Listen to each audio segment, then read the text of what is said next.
The mighty Roman Empire has left an indelible mark on history. From its humble beginnings as a small Italian city-state to its transformation into the dominant power in the Mediterranean, the Roman journey is nothing short of astonishing. But how exactly did this seemingly ordinary city-state manage to conquer the known world and leave a legacy that continues to influence us today?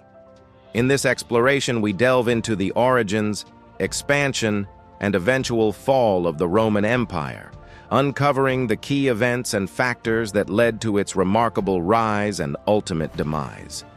Join us as we unravel the story of one of the most influential civilizations in human history. So welcome back to the channel. In this episode, we'll be exploring the remarkable story of Rome's rise to prominence. We'll examine the series of pivotal events that propelled this ancient city into becoming the dominating force it once was. So get ready for an epic journey through time as we uncover the secrets behind Rome's meteoric rise. Number 5, the founding myths of Rome. The exact date of Rome's founding is shrouded in mystery, lost to the mists of time. According to legend, the city was established in 753 BCE by Romulus, who supposedly killed his twin brother Remus after the two of them had been raised by a she-wolf. History tells us that it was inhabited by various groups before it became a prominent city-state. Evidence suggests that settlements in the area date back to the 10th century BCE. However, it wasn't until the 6th century BCE that Rome emerged as a significant power in central Italy. By 509 BCE, Rome had thrown off the rule of its last king, Tarquinius Superbus, and established itself as a republic. This marked a turning point in Roman history and laid the foundation for its future expansion. Under the Roman Republic, the city expanded its territory through a series of military campaigns and strategic alliances. The Romans developed a highly effective system of governance which helped them to maintain control over their growing empire. By the end of the 3rd century BCE, Rome had become the dominant power in the Mediterranean, having defeated its major rivals, the Carthaginians and the Greeks. This success was due to several factors, including the Roman army's strength, the adoption of Greek culture and technology, and the introduction of Roman law and institutions. Rome's strategic location in the Mediterranean also played a crucial role in its rise to prominence, allowing it to control key trade routes and access valuable resources. Despite internal conflicts and social unrest, Rome's position as a major player in the Mediterranean remained strong. The 2nd century BCE saw continued expansion and prosperity until the arrival of the Gauls threatened its dominance. Nevertheless, Rome's resilience and adaptability allowed it to overcome these challenges and solidify its place as a leading power. Number 4, the early Republic and the defeat of rivals. The Roman Republic's early years were marked by significant territorial expansion and the defeat of several formidable rivals. One of its first major conflicts was the Samnite Wars against the Samnites, a confederation of Italic peoples located south of Rome. These wars, which took place between 343 and 290 BCE, tested Rome's military strength and resulted in substantial territorial gains. Despite fierce resistance from the Samnites, Rome's disciplined army and innovative tactics, such as the use of maniples and the introduction of the legionary system, proved victorious. This triumph established Rome as a dominant force in central Italy, laying the groundwork for further expansion. Another crucial conflict during the early Republic was the Latin War of 335 BCE.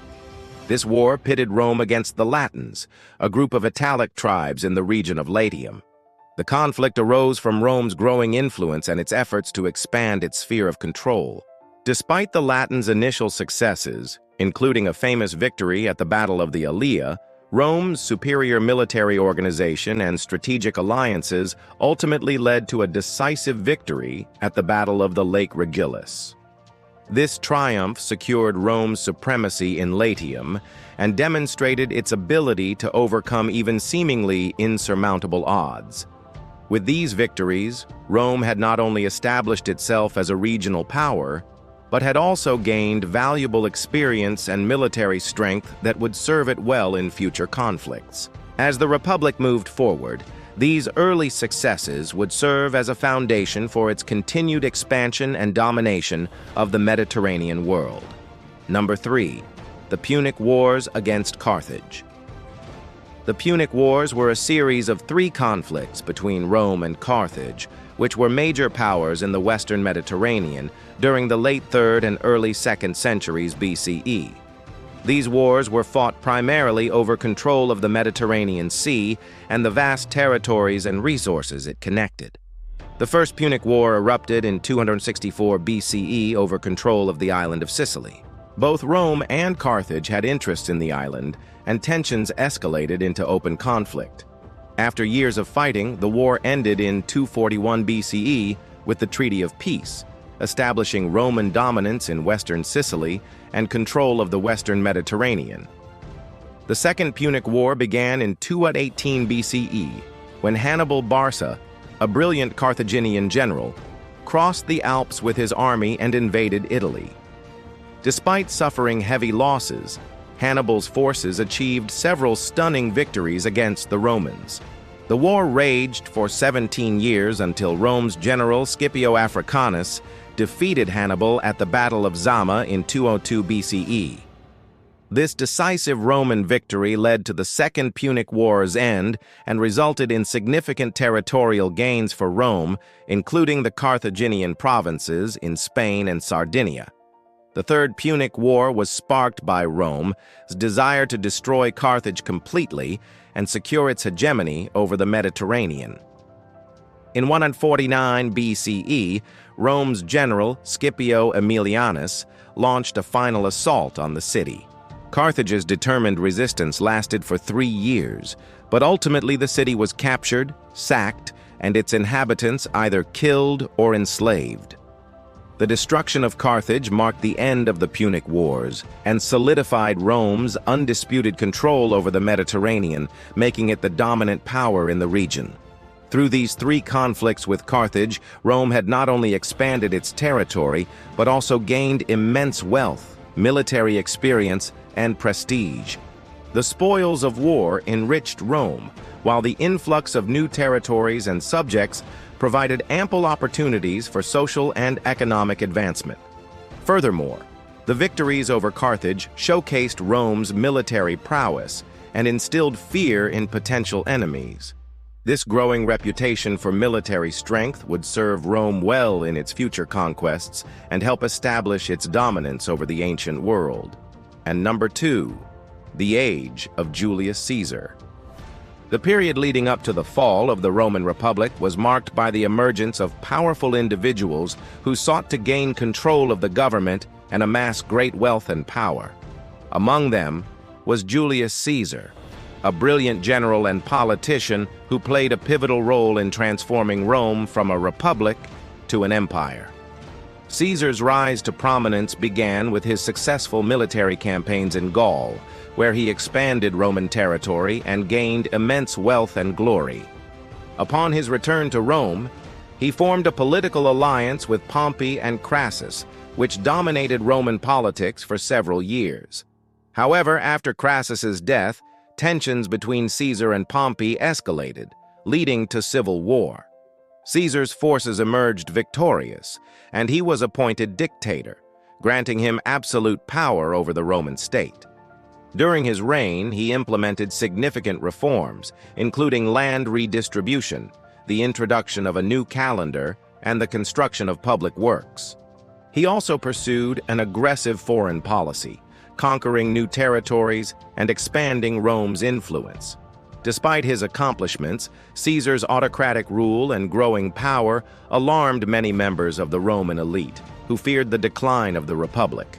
Led by Brutus and Cassius, a group of senators assassinated Caesar in 44 BCE. However, his adopted son Octavian, later known as Augustus, avenged his death by defeating his assassins and securing control of the Roman Empire. Augustus's reign marked the beginning of the Pax Romana, a period of relative peace and stability that lasted for over 2 centuries. During this time, the Roman Empire reached its greatest territorial extent and enjoyed unprecedented prosperity. Augustus's successors, including Tiberius, Caligula, Claudius, and Nero, continued to expand Rome's borders and strengthen its economy, making it the dominant power in the ancient world.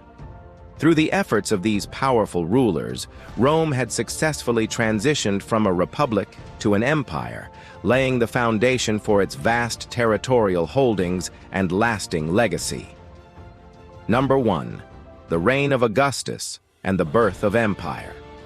The reign of Augustus, the first emperor of Rome, marked a pivotal moment in Roman history, signifying the transition from a republic to an empire. Following the assassination of Julius Caesar, Augustus, his adopted son and heir, emerged victorious in a series of civil wars, consolidating his power and establishing the foundations of the Pax Romana. During his reign, Augustus implemented significant reforms, including the establishment of a professional standing army, the reorganization of the tax system, and the introduction of a new legal code. He also pursued a policy of expanding Rome's borders through military conquest and diplomacy, bringing much of the Mediterranean world under Roman control. Augustus's reign witnessed unprecedented peace and prosperity, fostering a flourishing of art, literature, and architecture throughout the empire. The building of roads, aqueducts, and public works not only enhanced the quality of life for Roman citizens, but also served to connect and integrate the vast territories of the empire. The subsequent emperors, including Tiberius, Caligula, Claudius, and Nero, continued this trend of territorial expansion and economic growth. They pursued ambitious building projects, improved infrastructure, and strengthened Rome's military defenses. Under Nero's reign, Rome became the largest city in the ancient world, boasting magnificent structures like the Colosseum and the Domus Aurea. As the Roman Empire expanded, it encountered and absorbed various cultures, incorporating their traditions and influences into its own. The empire's vast size and diversity fostered cultural exchange and innovation, making Rome a melting pot of ideas and customs from across the Mediterranean. By the end of the 1st century CE, Rome's influence and power reached their zenith. It had become the dominant force in the ancient world, shaping the political, economic, and cultural landscape of the Mediterranean. The empire's territorial extent encompassed not only the Italian peninsula and the former Carthaginian territories, but also vast regions in Spain, France, Germany, Britain, North Africa, and the Middle East. Rome's story is not just history, it's the story of how power can shape the destiny of the world. As we reflect on the rise and achievements of this ancient empire, let us remember the lessons of its remarkable journey and strive to create a better future for generations to come. Thank you for joining us on this journey through time. If you enjoyed this episode, leave a comment with the empire you'd like to see next. And don't forget to like and subscribe for more exciting tales from the past. Until next time, keep exploring the fascinating world of history.